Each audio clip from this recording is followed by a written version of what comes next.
நமஸ்தே, வணக்கம். நான் வித்யாஜி. இப்போ அழகர் மதுரையோட மத்தியமா பேப்பர் 2ஓட மாடல் கொஷின் பேப்பர் February 2026 வரக்கூடியது.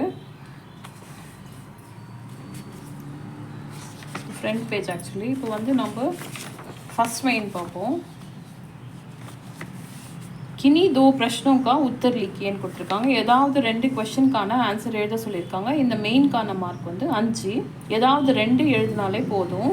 இப்போ நம்ம இந்த क्वेश्चन இப்ராஹிம் को क्यों गर्व हो गया, எதுக்கு இப்ராஹிமுக்கு கர்வமாக இருந்துச்சுன்னு கேட்குறாங்க. இப்ராஹிம் अपने धर्म मात्र को महान मानने लगा, தன்னோட தர்மத்தை மட்டும்தான் பெருசாக நினச்சான். வஹா अपने धर्म को लेकर गर्व करने लगा, தன்னோட தர்மத்தை நினச்சிட்டு கர்வமாக நினச்சான்னு சொல்கிறாங்க.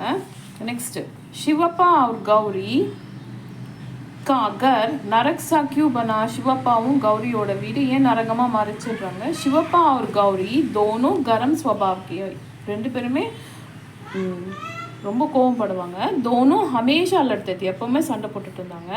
அக்சர் पति पत्नी पर हाथ भी उठाता था, எப்போவுமே கையை நீட்டி அடிப்பாங்க.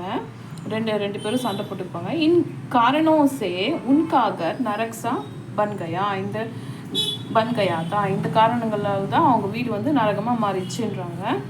இது நெக்ஸ்ட் 3வது தர்மராஜ் நே பகீரத் சே கியா கஹா, தர்மராஜ் பகீரத் கிட்ட என்ன சொன்னாங்க. தர்மராஜ் நே உஸ்ஸே கஹா तुम्हारा पूर्वज सागर के अनेक पुत्र कपिल मुनि के शाप से जलकर भस्म बन गए.